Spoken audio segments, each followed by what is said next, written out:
Hi friends, இன்றைக்கி evening snacks கிறிஸ்பியான பாப்டி எப்படி செய்யுதுன்னு பார்க்கலாம். வாங்க வீடியோக்குள்ளே போகலாம். ஒரு கப் மைதா எடுத்திருக்கேன்.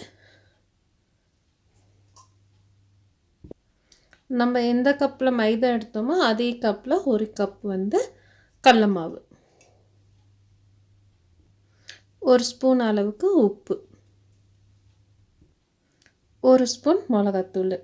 மிளகாத்தூள் உங்களுக்கு ஆப்ஷன் தான். காரம் வேணும்னா மிளகாத்தூள் சேர்த்திக்கலாம், இல்லாட்டி மிளகாத்தூள் வேண்டாம்.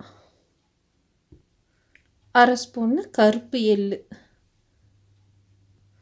ஒரு 3 ஸ்பூன் அளவுக்கு ஆயில் சேர்த்திக்கலாம். இதை நல்லா மிக்ஸ் பண்ணிடலாம். இந்த அளவுக்கு நல்லா மிக்ஸ் பண்ணிவிட்டு நம்ம கொஞ்சம் கொஞ்சமாக தண்ணி ஊற்றி சப்பாத்தி மாவு அளவுக்கு பிணைஞ்சிக்கலாம்.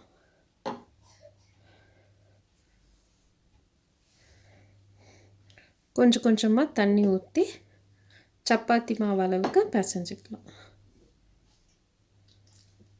இந்த அளவுக்கு பிசைஞ்சதுக்கப்புறம் கொஞ்சமாக ஆயில் மேலாக தடவி ஒரு 5 நிமிஷம் ரெஸ்ட்டில் வச்சிடலாம்.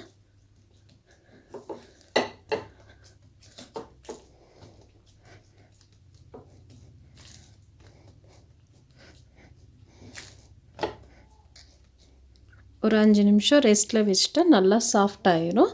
அதனால் ஒரு 5 நிமிஷத்துக்கு இப்படியே மாவை வச்சிடலாம்.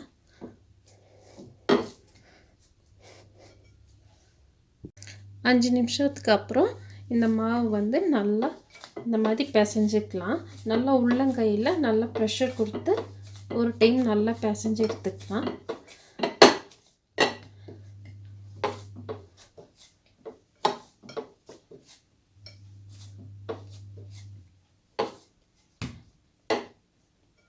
இந்த மாதிரி பிசைஞ்சதுக்கப்புறம் இந்த மாவை 2 உருண்டைகளாக பண்ணிக்கலாம்.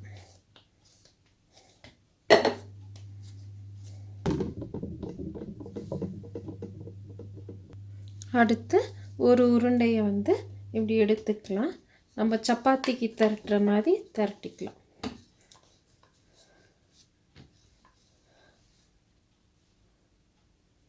லைட்டாக கொஞ்சம் மைதா மாவு சேர்த்திக்கலாம். அப்போ தான் நம்மளால் திரட்ட முடியும்.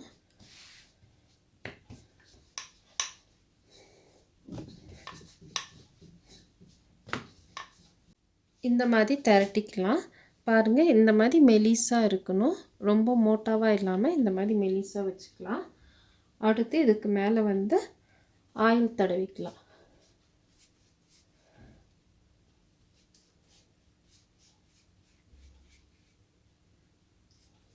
இந்த மாதிரி ஆயில் தடவினதுக்கப்புறம் இந்த பக்கத்துலேருந்து ஒரு ஃபோல்டு,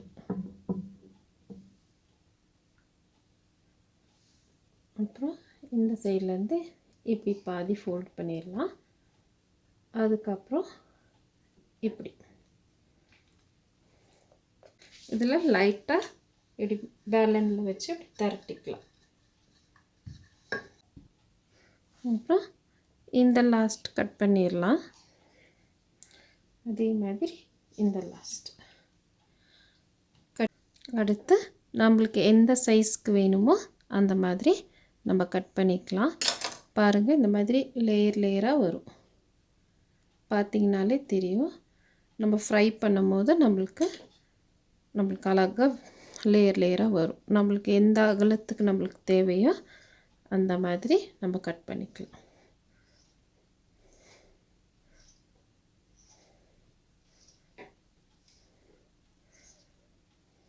இதை நம்ம ஒரு பிளேட்டில் எடுத்து வச்சுக்கலாம்.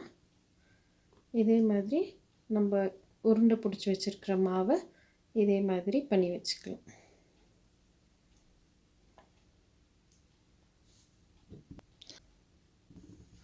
அடுத்து ஒரு கடாயில் ஆயில் சூடு பண்ணிக்கலாம். ஆயில் நல்லா சூடாகும் போது ஒவ்வொன்றா நம்ம கட் பண்ணி வச்சதை ஒன்றா இது கூட சேர்த்திக்கலாம்.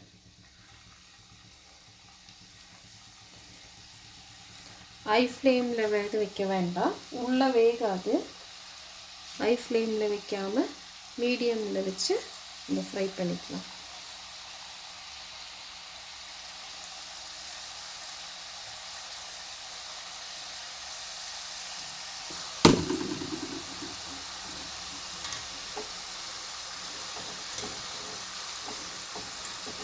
லைட்டாக நம்ம திருப்பி விடலாம்.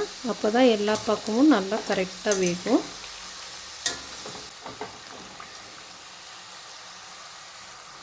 இந்த மாதிரி லைட் கோல்டன் ப்ரௌன் ஆயின நம்ம வந்து எடுத்துடலாம்.